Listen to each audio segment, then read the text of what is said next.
یادگیری زبان بیشتر از یادگیری یه سری کلماته. این یک دروازه به سوی درک فرهنگ‌ها، ارتباط با دیگران و گسترش افق‌های شخصیه. همونطور که ویتگنستاین گفته The limits of my language mean the limits of my world. این یک سفر از جنس رشده که با هر کلمه شکاف‌ها پر میشه و درک جهانی ما شکل کامل‌تری به خودش میگیره. حالا به همین دلیل من دنبال راهی بودم که با هم زبان تمرین کنیم. توی این ویدیو قراره با هم در حالی که یک مافین سالم آلبالویی درست می‌کنیم، راجع به روش علمی یادگیری زبان صحبت کنیم. هر بار که من کلمه به درد بخوری استفاده کنم، اون رو روی تصویر و همراه معنی می‌بینید. برای اینکه حس شنواییتون به یاد موندن این کلمات کمک کنه، هر بار کلمه‌ای روی تصویر بیاد، این صدا رو میشنوید. شما با دیدن همین یک ویدیو 127 لغت انگلیسی رو یاد میگیرید و مرور میکنید. پس با من همراه باشید.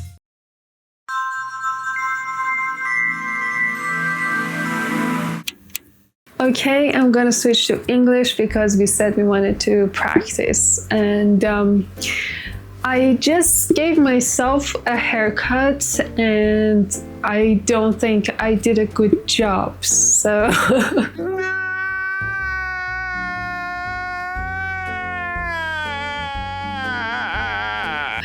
I'm so sorry that you have to go through this. The goal here is to discuss a topic in English while trying a healthy recipe. All the topics that we're going to talk about are exploited from recent IELTS exams. So watching these videos will help you A, learn vocabulary in the right context, and B, have an idea if the same topic was presented to you on your test day as a speaking or writing task. Well, I think I need a coffee to wash away the haircut. To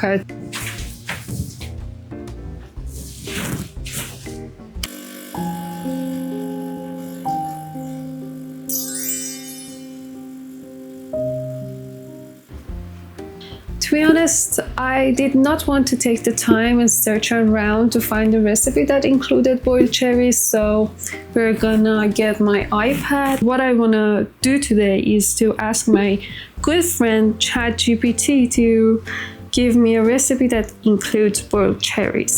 Give me a recipe that includes boiled cherries. Oh, I forgot the most important thing. Give me a healthy recipe. Okay. Well, this looks pretty straightforward. It looks easy. Okay, let's go with this one. Fortunately, I have all it needs at home. Yeah, but I don't have almond flour, which I don't think it's that important, to be honest. I'm just gonna go with whatever I have.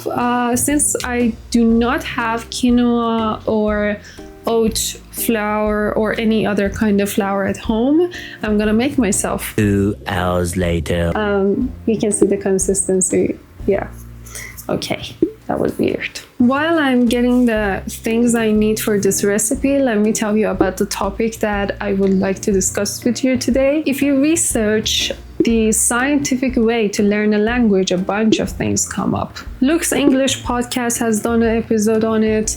It was on a Medium article. It was very interesting. TED has a video on it. A lot of professors, ex-professors, linguists, a lot of people have talked about this.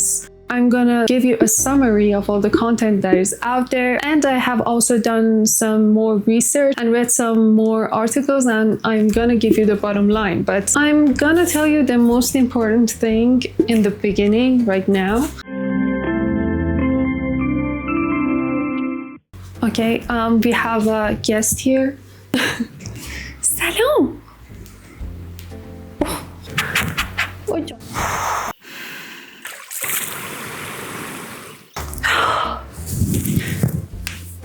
Okay. In order to find the way that works the best and fits you like a glove, you have to be open to trying new ways and new techniques so you can eventually continue the one that makes you enjoy the ride. Okay, let's move on with the recipe a little. Okay, let's prepare the cake batter. Preheat your oven to 175 degrees Celsius. I'm gonna make it in my air fryer. I do have an oven. I just feel like making it in an air fryer. Let's whisk together our flour with baking powder and baking soda and salt. Okay, as I was saying, remember that learning English is an active endeavor. It's an active effort. It's not going to finish someday. I mean, you need to want to learn English. And yes, you can say that some people learn a language faster due to genetics or the way they have grown up. I'm not sure about that, but the person who needs to find the way that works for you is you. Like, some people are visual learners, some people learn through kinetics, like they learn through movement. Some people are musical learners, and there are many more ways out there to learn more efficiently. You just need to go out there and find them, not just text on a board or on a page. Following along the recipe, I have to, in another bowl, mix together like honey, eggs, yogurt, and vanilla. I don't think I have vanilla. Must بدید به من. Must میخوای. Mustم بهت میدم. I'm gonna add another camera. I'm not sure if it's gonna help because it's an action camera. And also in pronunciation, there are some sounds that you might not have in your native language.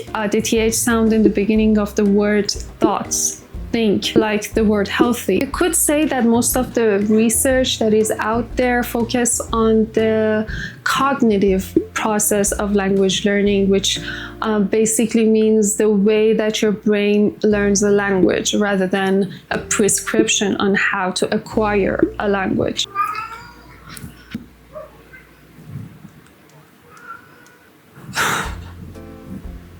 But based on research, the most scientific way to learn a language is the one that incorporates these things.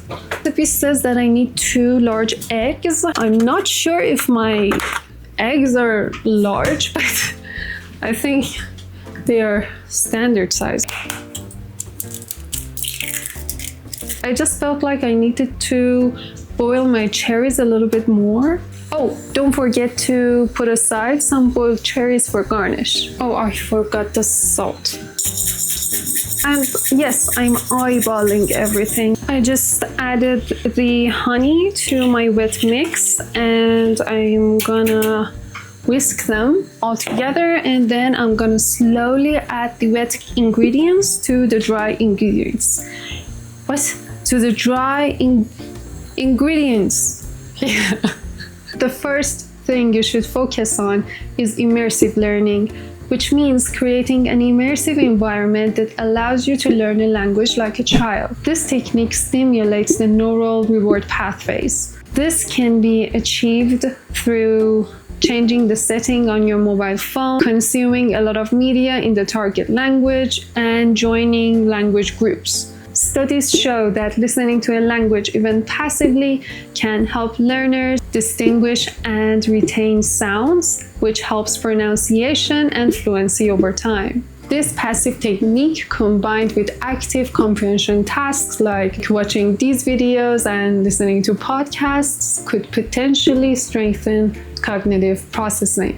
Before moving on to the next item, let me just whisk my wet ingredients together. The next thing to pay attention to is spaced repetition.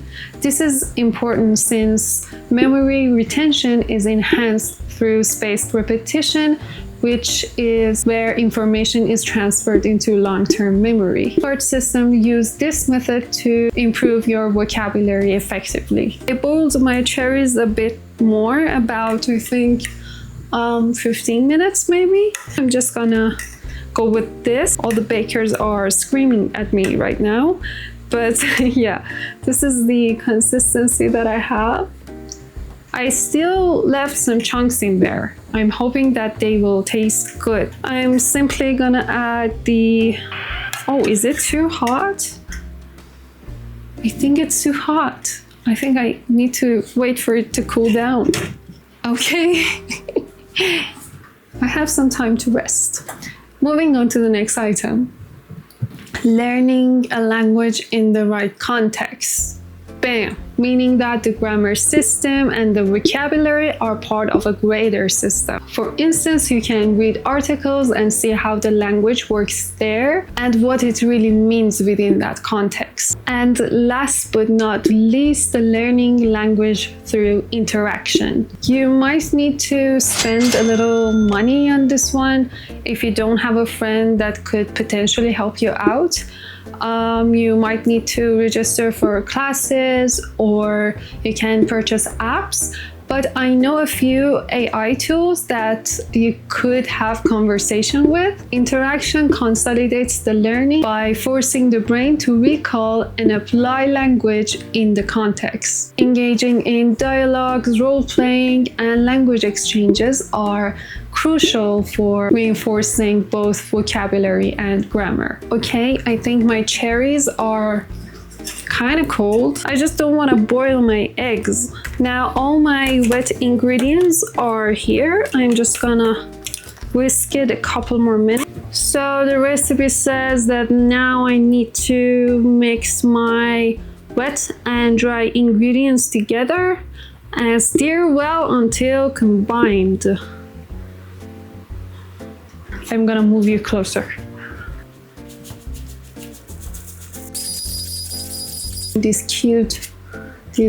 I don't know what they are called, for muffin, something for muffin. And I also have another print as well. Look how cute. The batter is more than I thought, so I'm gonna make a few in my oven.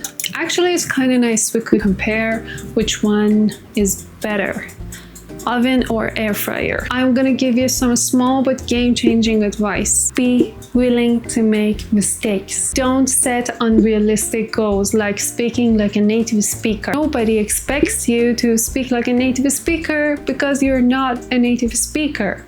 Instead, a great goal would be, for instance, having a high range of vocabulary and knowing how to use it. Actually, I'm currently learning French and I'm at B1 level. One thing that I learned, which I'm going to incorporate in my learning process, is watching a TV series like Friends, which I know every single damn sentence in French to improve my listening and comprehension. You can do the same thing with a book that you really enjoy. For example, I think Harry Potter was translated into like 70 languages or something. So yeah, you can use books, movies, TV series, anything you enjoy. And also another point that I wanted to mention when reading a book or watching TV series or movies, podcasts, don't look up every word. It's gonna get boring after some time and you're just not gonna do it again. Maybe try looking up words that are more repeated and try to understand the rest from the context.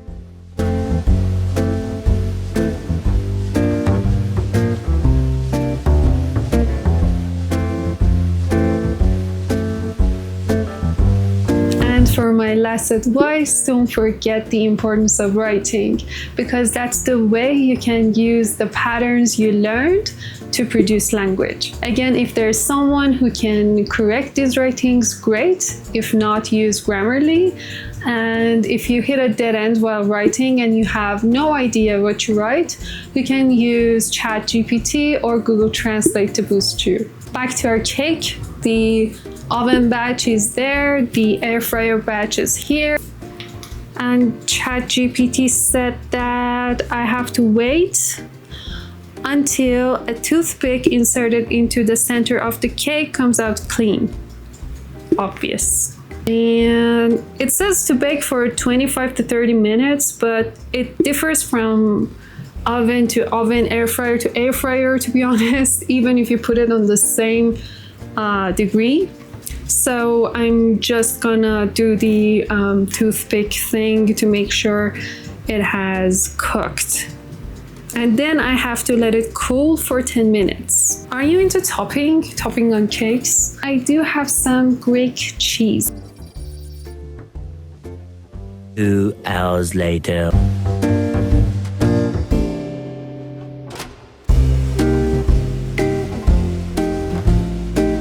Well, it does not that look not appealing, to be honest.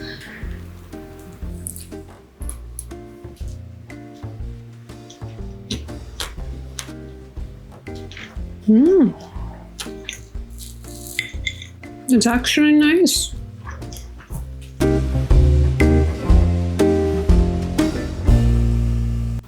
I'm gonna give this recipe a 7 out of 10. Of course, I did not have all the things that ChatGPT said. You could probably make better topping than the one that I made. Mine turned out a little bit watery because I did not have enough cheese to mix in. Again, it was pretty good for a muffin that you have made at home, and it was 100% healthy and made from fresh ingredients. Now comparing the one that I made in the oven and the one that I made in the air fryer.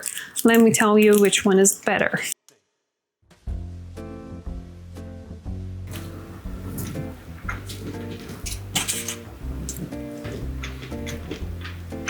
Air fryer one tastes better. It does have better texture.